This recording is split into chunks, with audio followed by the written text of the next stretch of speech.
Hello, how are you all on today? Listen, I am on because I wanted to share a quick message, a quick nugget with you all.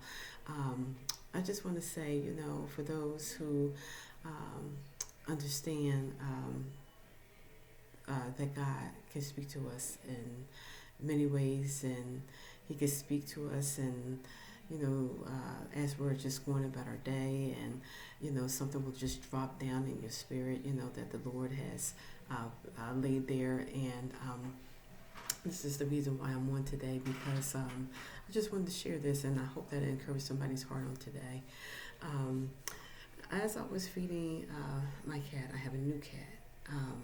And maybe that's something I could share in another video. But I have had this cat for about 3 weeks now, and he was a stray that was out in the driveway.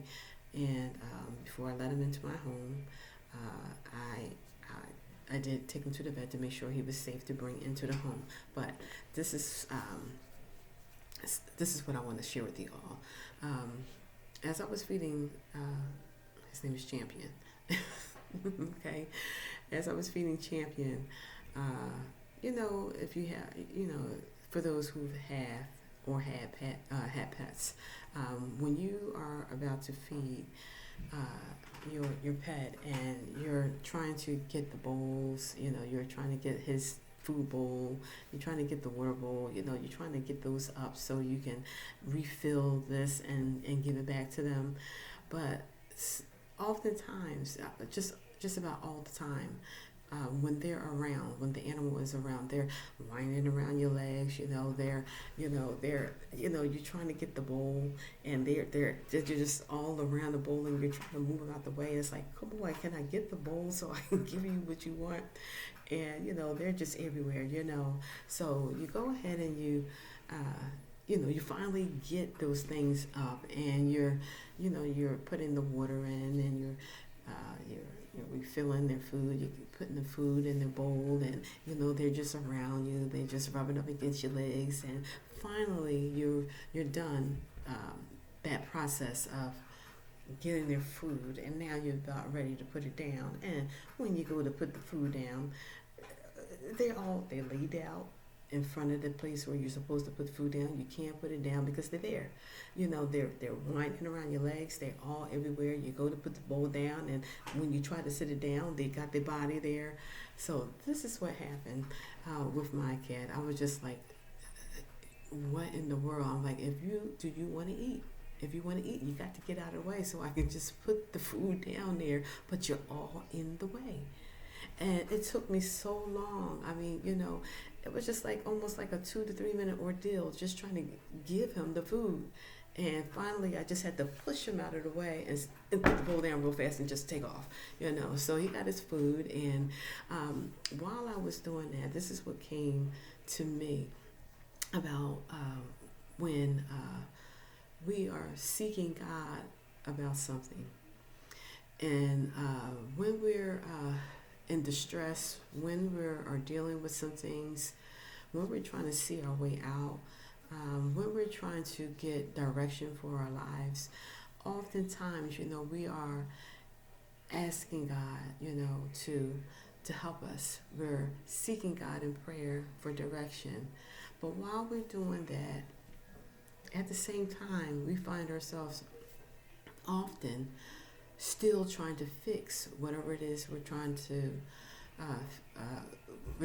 fix the situation, the very situation that we're asking God to fix. We're still all in the way. And when I was, just trying to, can I get the food down there? Can I give it to you? And they were in the way. The cat was in the way. I was just like, Lord, I said, is this what we do to you?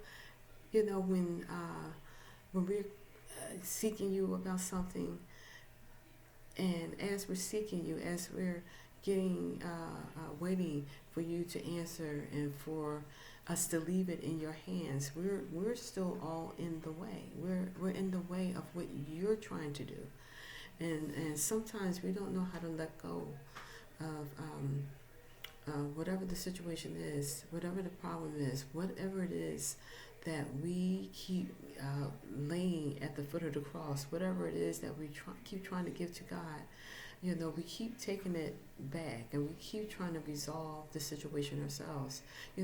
God can't do anything unless we let him. We got to let go and let God sometimes. We got to let him to be able to fix whatever it is that we're asking him to fix.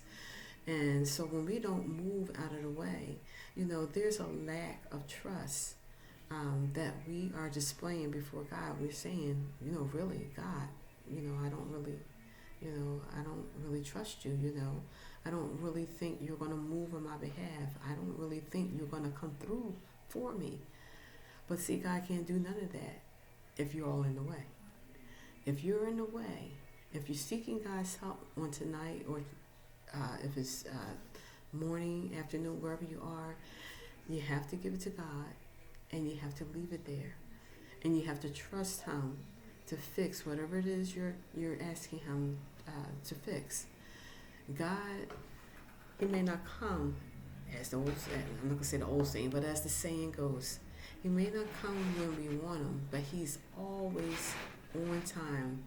He's there when we need him. He's an on-time God. So I just wanted to encourage someone in this area today, because, it's really difficult for God to do anything on our behalf when we continue to get in his way, when we continue to try to fix things ourselves, because we're really telling God, I don't really, trust you. I don't really trust your hand right now. You're taking too long. Are you going to come through? But when we learn how to let go and let God part that sea, when we let go and let God, he is surely going to come through. Especially if he did it before, especially if he's already resolved something for you, if he's already done something before in your life, and that, God is who he say he is, that he will come again and resolve whatever it is that you're asking him for. So this is my word of encouragement, to get out of the way, and let God be God, and let him move on your behalf, because he will do just what he said. If you read his word and read everything, he said all of my promises are yea and amen. He will come through in his own time. God bless you.